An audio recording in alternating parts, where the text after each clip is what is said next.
You are listening to the Political Periscope, a weekly podcast brought to you by Radio Wnet. Interviews on international politics, security, geopolitics, economy, and more, every Thursday at 7 p.m. Today's interview is part of Radio Wnet's project on the Bucharest 9, the countries of NATO's eastern flank. Our guest is Egils Levits, President of Latvia. Political Periscope. Egils Levits, prezydent Łotwy. Labdzień prezydenta Kungs. Labdien. A difficult moment for the world, Mr. President. Jā, tas ir grūts brīdis Eiropai, pasaulē, Latvijai, Yes, it is a difficult moment for Europe, for the world, for Latvia, for Poland, and for Ukraine. The international situation has changed. We all have to adapt to the new situation and react accordingly in order to ensure international rule of law and peace in Europe. Nodrošinātu starptautisko tiesību virsvadību un nodrošinātu mieru Eiropā. Czy widzi pan prezydent Do you see a good solution? Is there a victory for Ukraine in the war with Russia somewhere on the horizon? w wojnie z Rosją? Krievija bija domājusi ieņemt Ukrainu, vismaz galvaspilsētu. Russia intended to occupy Ukraine or at least its capital in a few days and win in a kind of instant war, a blitzkrieg. This plan failed for two reasons. Firstly, the Ukrainian nation is able, willing and motivated to resist this illegal aggression. Secondly, the fact that the Russian military is all-powerful has proven to be a myth. The Ukrainians have successfully debunked this myth. I am confident that with the military help of the West, Ukraine will win this defensive war. Es esmu drošs, ka Ukraina beigās šo aizstāvības karu uzvarēs. Co jeszcze Zachód może zrobić dla... What else can the West do for Ukraine to make this war victorious? Pirmais un galvenais ir dot Ukrainai nepieciešamos ieročus. The first and most important is to provide Ukraine with the necessary weapons. Now the US and many European countries are supplying weapons to Ukraine, and Ukraine's achievements are obvious. Poland and Latvia are among the countries that provide the most support to Ukraine. Politically, it is important that Ukraine can follow the European path and become an EU member state. Ar mērķi kļūt par Eiropas Savienības dalību valsti. Do you think that there will be a consensus of the whole European Union for this? Es domāju, ka pat labāk notiek diskusijas. I think there are discussions going on right now. Many EU countries think that Ukraine should become an EU member state at some point in time. The question is not whether Ukraine could become an EU state at all. There is unity on this issue. Everyone thinks yes. The question is when. Kā visas uzskata, ka principā jā, jautājums ir kad. When? To, kā sakot, tagad nevar pateikt, jūnijā būs... That I cannot say. In June, there will be a European Commission opinion on this issue, how ready Ukraine is. Then it will be decided by the European Council. And Latvia and you, Mr. President, think that when should this happen? Es un arī The Polish President Andrzej Duda, a whole range of leaders of EU countries, and I think that Ukraine should be granted candidate state status as soon as possible. There is another very important discussion about NATO's enlargement. Sweden and Finland have already officially applied to join NATO. It is well known that Turkey opposes. Could this opposition from Turkey be effective? Could it be the case that NATO will not be expanded by including Sweden and Finland? I think not. There are talks going on between Sweden and Finland on the one hand and Turkey on the other hand to remove these Turkish objections. I am confident that there will be a response to these objections from Turkey, and all NATO member states will be unanimously in favor of expanding NATO to include Sweden and Finland.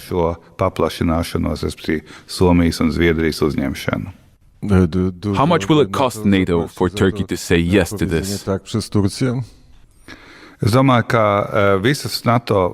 I think all NATO countries, including Turkey, are interested in strengthening NATO. This is about bilateral issues between Turkey and the two candidate countries.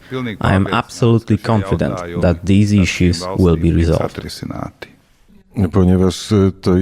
Since this is a very important moment for the Baltic states, have you had an opportunity, or will you have an opportunity to discuss this with the Turkish president?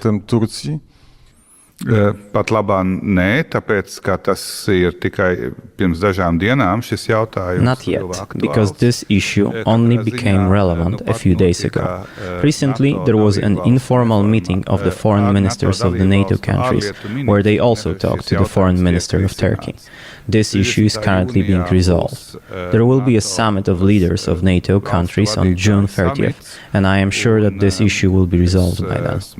Pilnīgi pārliecināts, ka uz to laiku šis jautājums jau būs atrisināts.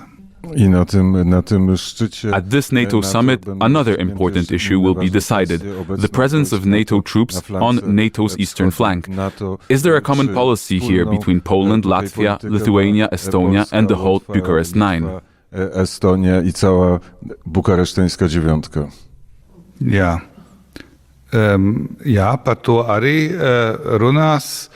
Un proti mūsu vēlme. Yes, this issue will also be addressed. Actually, our willingness, that is the willingness of all the countries of the eastern flank of NATO, the so-called Bucharest Nine, the willingness to strengthen the NATO presence on our territory in order to give Moscow a strong signal that we are ready to defend our territory, which means that any potential attack by Russia is automatically doomed to fail.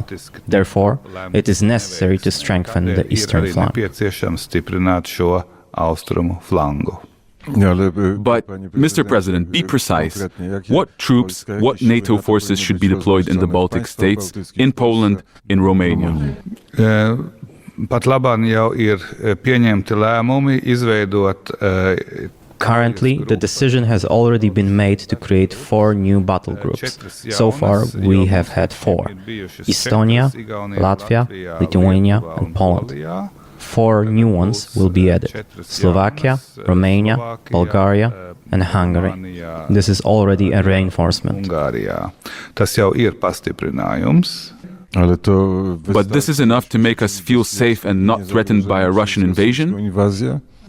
Es domāju, tas jau ir ļoti nopietns pastiprinājums, bet mēs vēlamies. It is quite a serious reinforcement.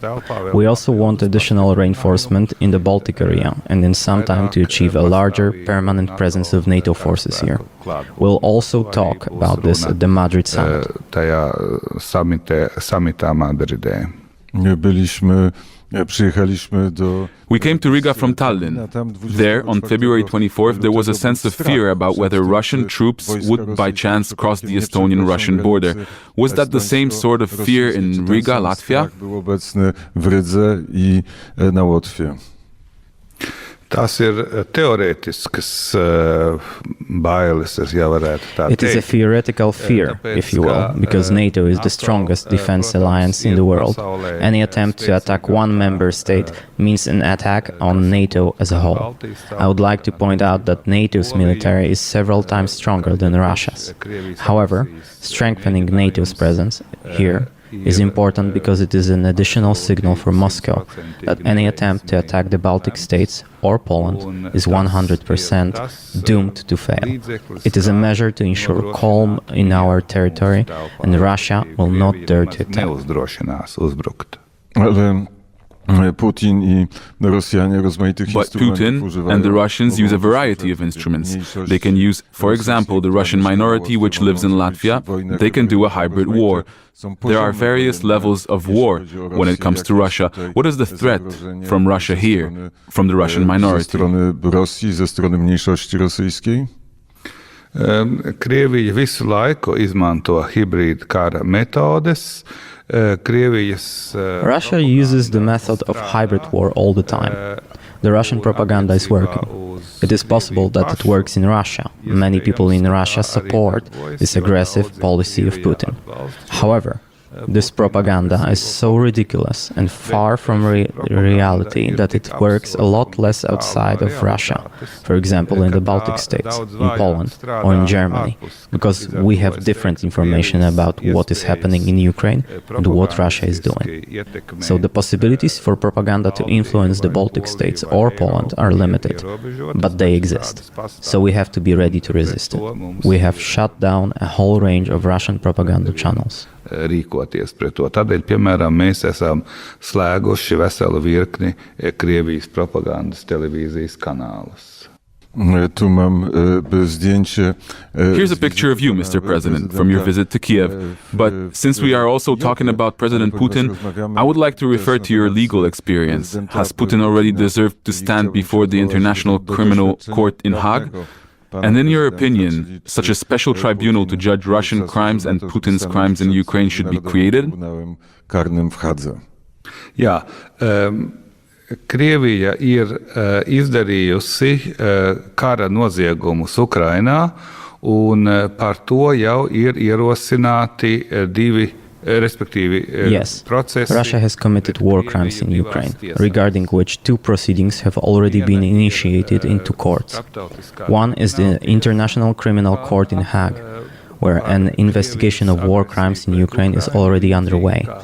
And the other is the International Court, also in Hague, where Ukraine has sued Russia. Latvia has joined Ukraine's suit as a third party. Currently, there is a discussion about the possibility of creating a special tribunal for Russia's crimes in Ukraine, similar to the special tribunal for Yugoslavia. Viņas nevar izskatīt jautājumu par agresīva kara uzsākšanu, bet gan tikai par kara noziegumiem jau iesāktajā karā. I przed takim powołanym specjalnie trybunałem. And before such a specially appointed tribunal, if the war is won, should President Putin stand? Has he already deserved a court and punishment? Tātad vispirms es domāju, ka šāda speciāla tribunāla izveidošana. I support this idea because these two tribunals mentioned above cannot examine the issue of unleashing an aggressive war. They only adjudicate war crimes during a war already started. First of all, I think the creation of such a tribunal would be the right thing to do. I support it, as do many other politicians.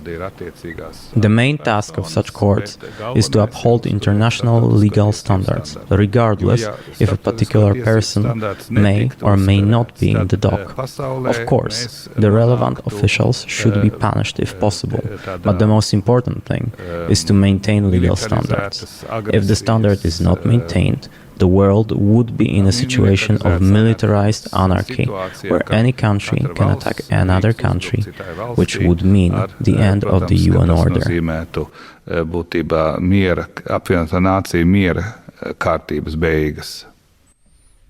Byliśmy, panie prezydencie, w Tallinie, konferencja. We were in Tallinn. There was an important conference there. Latvian Vice Prime Minister said that Latvia has completely lost trust in Germany. Is that a view with which you agree? Łotwa straciła całkowicie zaufanie do Niemiec. To jest zdanie, z którym zgadza się pan prezydent? I think it is important to consider what our government representative said in context.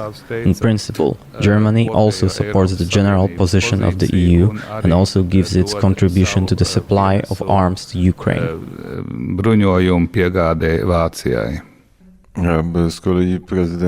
In turn, President Alarkaris said that Europe needs a leader. Does the president also think that Europe now needs a leader, and who should that leader be? I kto powinien być takim liderem?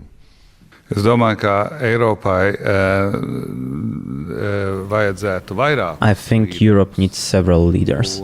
I see that there are a number of leaders of countries who could perform or are performing this function. One of them is Polish President Andrzej Duda. Viens no tiem ir Polijas prezydents Duda. Jeszcze na zakończenie, panie prezydencie, pytanie dotyczące. Just to finish, Mr. President, a question about the Victory Monument. Here it is a symbol of certain relations between Latvia and Russia. Should this monument in Riga be demolished? A Łotwą, czy ten pomnik zwycięstwa w Rydze powinien zostać zburzony? The monument has always been a symbol of Soviet occupation and has always been a sore spot for Latvians. However, after February 24th, the monument became at the same time a symbol of Russia's aggression against Ukraine. Therefore, our society decided that the monument cannot stay there.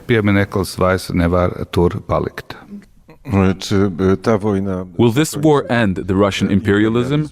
Are you an optimist, Mr. President?